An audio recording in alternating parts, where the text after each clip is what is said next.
Domingo 30 de mayo, lección número 10, el nuevo pacto, para memorizar. He aquí, vienen días, dice Jehová, en los cuales haré nuevo pacto con la casa de Israel y con la casa de Judá. Jeremías 31:31. Padre nuestro, tú estás en los cielos. Gracias porque tu sangre ratifica el pacto antiguo y lo enmarca para que éste pase al corazón. En el nombre de Jesús. Amén. Para hoy domingo, he aquí vienen días. Leemos en el libro de Jeremías, en el capítulo 31 y los versículos 31 al 34, lo siguiente. He aquí que vienen días, dice Jehová, en los cuales haré nuevo pacto con la casa de Jacob y con la casa de Judá. No como el pacto que hizo con sus padres el día que tomé su mano para sacarlos de tierra de Egipto, porque ellos invalidaron mi pacto, bien que fui yo un marido para ellos, dice Jehová. Mas este es el pacto que haré con la casa de Israel después de aquellos días, dice Jehová. Daré mi ley en sus entrañas y la escribiré en sus corazones, y seré yo a ellos por Dios, y ellos me serán por pueblo.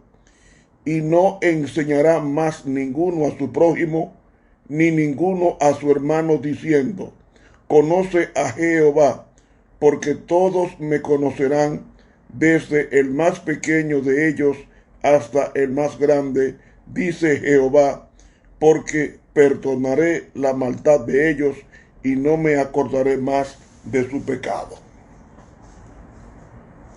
Muy bien. El nuevo pacto es de importancia crucial para el creyente. ¿Por qué? Porque se centra en Jesucristo. Se ha dicho vez tras vez que un nuevo pacto implica uno antiguo. Y esto plantea la pregunta de cuán nuevo es el nuevo pacto. Las expresiones nuevo pacto y pacto antiguo implican tanto un aspecto de continuidad como uno de discontinuidad. Me explico.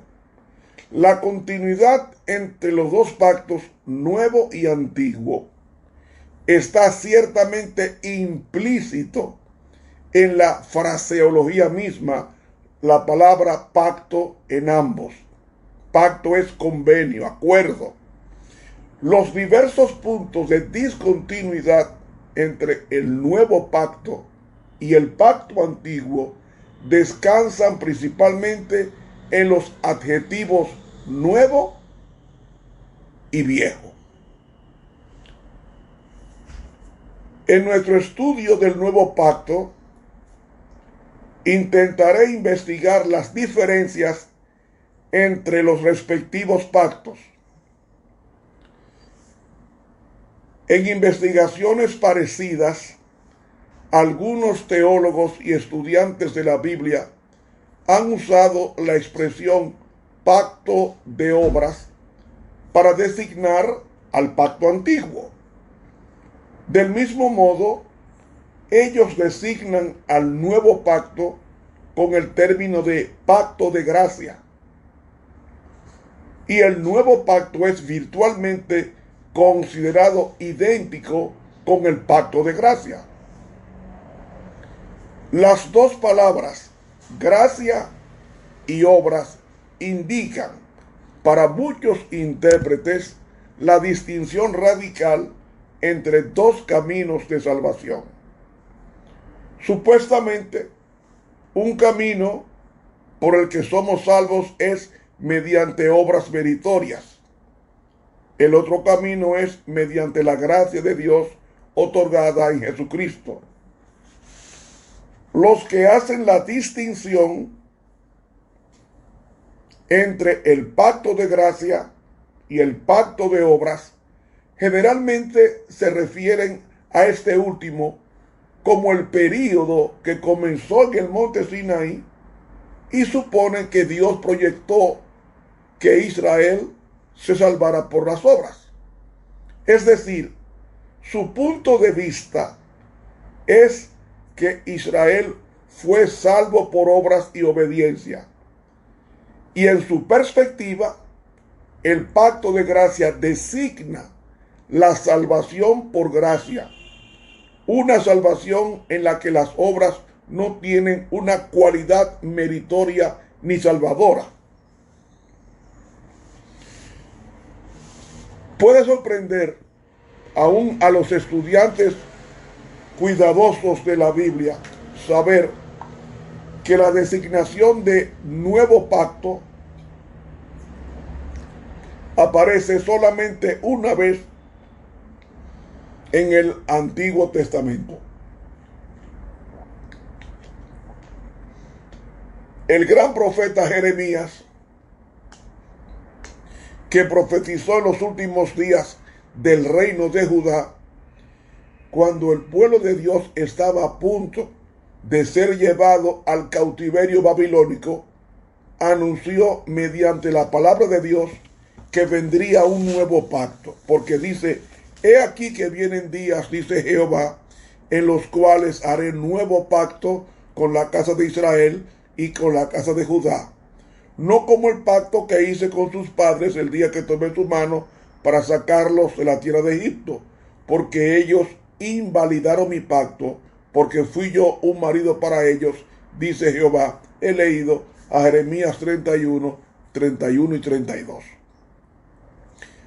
Aun cuando el pacto se describe aquí con el adjetivo nuevo por primera vez en Jeremías 31, 31, y es la única vez en todo el Antiguo Testamento, profetas anteriores ya habían hablado del nuevo pacto. Unos 150 años antes de Jeremías, fue enviado como mensajero de Dios al reino del sur, que era Judá, el profeta Oseas, al reino del norte, que era Israel. Este también predijo un nuevo pacto, cuando dice: en aquel tiempo, y haré para ti pacto con las bestias del campo, con las aves del cielo y con las serpientes de la tierra, y quitaré de la tierra arco y espada y guerra, y te haré dormir segura, y te desposaré conmigo para siempre. Te desposaré conmigo en justicia, juicio, benignidad y misericordia, y te desposaré conmigo en fidelidad, y conocerás a Jehová. He leído a Oseas 2, 18 y 20. La expresión en aquel tiempo introduce la predicción del profeta. Es una fórmula o una expresión que apunta al futuro, porque la predicción no indica cuándo sería ese día futuro, pero sí comunica que ese tiempo estaría decisivamente fijado en el plan de Dios. La expresión en aquel tiempo denota el fin de un orden de cosas más antiguo y el comienzo de una nueva época con un nuevo orden de cosas. Y el cuadro que presenta Oseas 2:18 de un pacto futuro involucrando el reino animal así como a la gente, y prometiendo la eliminación de las armas de guerra y la introducción de la paz, es ciertamente un cuadro del futuro reino mesiánico de paz. La mención de un nuevo pacto también recuerda las ricas declaraciones que se encuentran en varias partes del Antiguo Testamento sobre un nuevo corazón. Por ejemplo, Dios les dará corazón para que me conozcan que yo soy Jehová, dice Jeremías 24:7. Un corazón y un camino, dice Jeremías 32:39. Dios también les quitará el corazón de piedra de en medio de su carne y les daré un corazón de carne, dice Ezequiel 11:19. Y les dará corazón nuevo y un espíritu nuevo en Ezequiel 36:26. Estas declaraciones nos recuerdan el cambio que ocurrirá en las vidas de los seres humanos cuando se establezca el nuevo pacto. Así dice el Señor, y pondré dentro de vosotros mi espíritu, Ezequiel 36:27. Esta obra de Dios dentro de la humanidad, dentro de los corazones de los hombres y las mujeres, proporciona el fundamento para la actividad, la receptividad, la importancia del nuevo pacto en las vidas humanas. Y los profetas Oseas e Isaías, los grandes profetas del siglo VIII a.C., junto con los grandes profetas que los siguieron más adelante, como Jeremías y Ezequiel, profetizaron cada uno a su manera sobre la experiencia del nuevo pacto, aunque solo una vez se lo designe como nuevo. Al comparar el pacto antiguo que Dios hizo con el antiguo Israel en el monte Sinaí con el nuevo pacto, notamos varias líneas de continuidad. En ambos pactos, el Dios es el mismo. El que establece el nuevo pacto es el mismo Dios que estableció los pactos anteriores. En la profecía de Jeremías 31, del 31 al 34, que fue el comienzo del estudio de hoy, el Dios del Éxodo claramente se presenta como actuando de nuevo en el establecimiento de pactos cuando dice, haré nuevo pacto en Jeremías 31:31. ¿Qué vemos? Vemos que la iniciativa del nuevo pacto otra vez la toma Dios, el mismo Dios que establece pactos que se han mostrado previamente. Y hemos dicho que hubo 7 pactos. ¿Recuerdan ustedes? Comenzando con el Adán, después de Adán, después del pacto adámico, venía el pacto noético, del pacto noético vino el pacto abrahámico, del pacto abrahámico vino el pacto del Sinaí. ¿Ven? Y continuamos el pacto con Finees, ¿recuerdan? Y seguimos al pacto davídico, que era el 6º pacto, y el último pacto, el que estamos estudiando en esta semana, el nuevo pacto. Entonces, es Dios quien establece estos 7 pactos. Siempre es el Dios Salvador el que inicia lo que es nuevo y busca llevar la salvación a quienes distorsionan su plan o rechazan su gran don. Es claro otra vez que el pacto que Dios establece con su pueblo, es decir, el nuevo pacto, es un pacto que Él inicia y que Él establece. Por esa razón, podemos hablar del Dios bíblico como el Dios que establece pactos. También podemos hablar del Dios bíblico como el iniciador de la salvación por medio del establecimiento de pactos. Y la promesa del compañerismo y la comunión divina en el nuevo pacto es igual al del pacto anterior que Dios hizo con Israel. Como dice el pacto anterior, el que está en Éxodo 19:5, seréis mi especial tesoro. Esa expresión, y yo seré su Dios, tan típica del Dios que hizo el pacto con Israel en el Sinaí, otra vez se expresa en el pasaje del nuevo pacto, cuando dice en Jeremías 31:33, yo seré a ellos por Dios y ellos me serán por pueblo. Así que los participantes de ambos pactos son los mismos, Dios por un lado y su pueblo por el otro. El nuevo pacto es anunciado por el profeta como el que se hace con la casa de Israel y con la casa de Judá, o sencillamente con la casa de Israel. Y aunque algunos piensan que eso significa que el nuevo pacto es solo para la antigua nación de Israel, ese no es el caso. Es cierto, el Señor ofreció el nuevo pacto primero a su pueblo que él había escogido y con quien había hecho un pacto en el monte Sinaí en tiempos de Moisés. Lamentablemente, los israelitas transformaron ese pacto, el Sinaí, en un método legalista de salvación, es decir, de justificación por las obras, porque intentaron justificarse mediante sus propios esfuerzos inútiles, no aprovechando el método de fe que produce obediencia.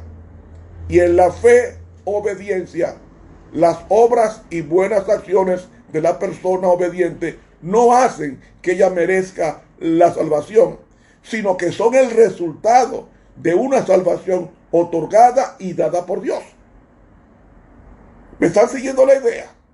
Así que Dios tuvo que pasar del Israel étnico al Israel espiritual para encontrar la cooperación que necesitaba para poner en marcha las provisiones y los beneficios del pacto eterno, que ahora se llama el nuevo pacto.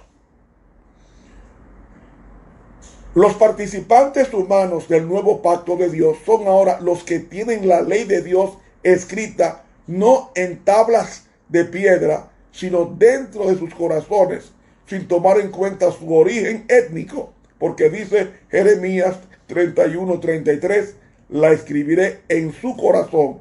Y esa es la promesa de Dios, escribirla en el corazón, o sea, internalizar la ley de Dios, o sea, hacerla interna. La misma ley que Dios proclamó en el monte Sinaí y que había usado para hacer el nuevo pacto con el Israel étnico en esta ocasión, no es otra cosa que la internalización de la voluntad y el carácter de Dios en el corazón del individuo. Porque la internalización, o sea, hacerla interna, la ley de Dios en el corazón del creyente, no significa en ninguna manera que Dios impone su voluntad sobre la gente. El hecho de que Dios escribirá la ley en el interior de la persona, haciéndola parte de la persona total y de su voluntad, demuestra el principio de la elección de parte de la persona. Porque Dios no impone en el corazón de las personas su ley ahora, ni nunca lo ha hecho en el pasado. Él ha respetado el libre albedrío. La elección de que Dios escriba la ley en el corazón es una elección individual, hecha exclusivamente por cada persona. Sin embargo, es vital que los participantes humanos con quienes se hace el nuevo pacto y que experimentarán y se mantendrán dentro de la relación del nuevo pacto, comprendan esta elección. Así que los miembros de la comunidad del nuevo pacto no son todos los descendientes físicos o de sangre de Abraham, sino toda persona que permita que Dios escriba su ley en su interior, es decir, en su mente, haciéndola formar parte de la voluntad total del creyente, de manera que éste pueda obedecer a Dios por fe.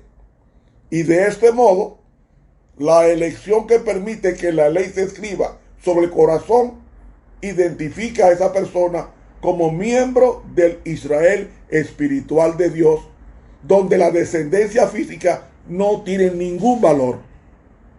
Cualquier persona que permite que Dios haga su obra dentro de ella, llega a ser miembro del Israel de Dios, su verdadero Israel espiritual. El verdadero Israel espiritual, en quien Dios haya escrito su ley, llega a ser participante con Dios en el nuevo pacto. Y en el Nuevo Testamento, aquellos judíos que recibieron a Cristo y su evangelio, por un tiempo constituyeron el núcleo de la iglesia. Eso lo encontramos en Mateo capítulo 18 y el versículo 17 que leemos a continuación, 18, 17.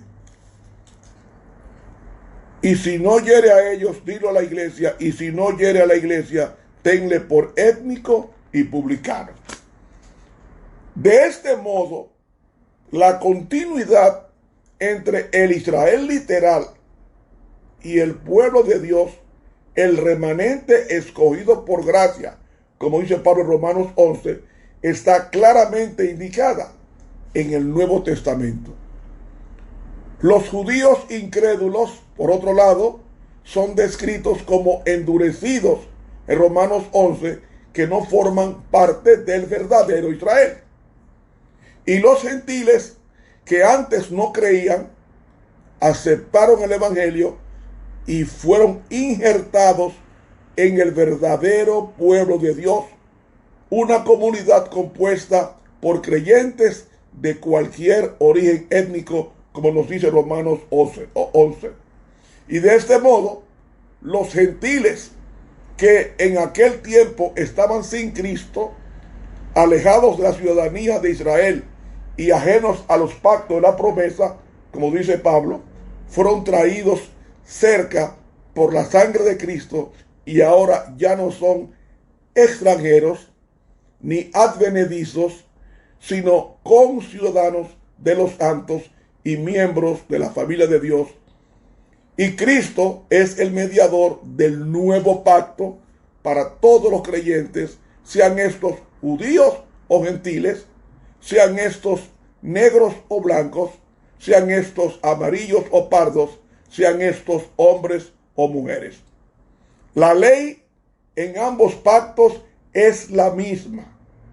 Como dice la pluma inspirada en el comentario bíblico tomo 7, en la página 943, que reza así, un parrafito: las condiciones por las cuales puede ganarse la vida eterna bajo el nuevo pacto son las mismas que había bajo el antiguo pacto. Perfecta obediencia. Comentario bíblico tomo 7, página 943 de la pluma inspirada.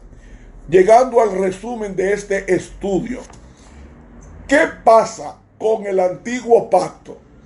Ellos lo obedecían en base a sus esfuerzos, plan que no era el de Dios, porque el propósito de Dios era que ellos creyeran en el Dios que proclamó ese pacto en el Sinaí y pidieran a él poder para obedecer, y al pedir poder para obedecer, ellos obedecerían mediante una vida de relación y ya no vivirían ellos, más vivirían el que proclamó la ley en el Sinaí en los corazones de ellos.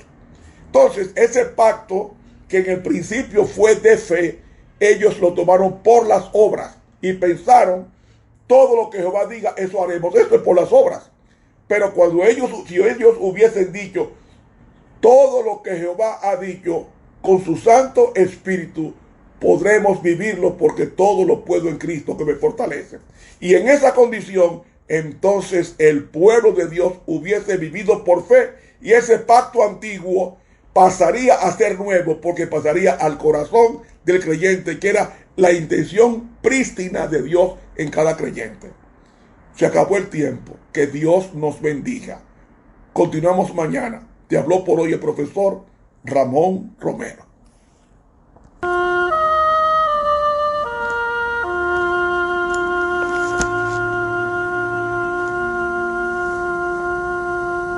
En memoria de mí esto hacer, es mi cuerpo comer este pan, en memoria de mi sangre por todos derramo yo, en memoria de mi obra bien, al enfermo sanar con amor, en memoria de mí, doquiera vais, llevad consolación, paz y perdón.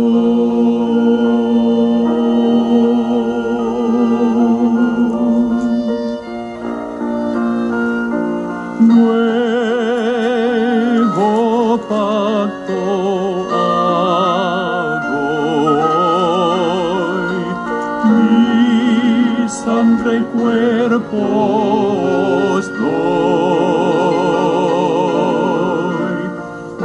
ofrenda preciosa de eterna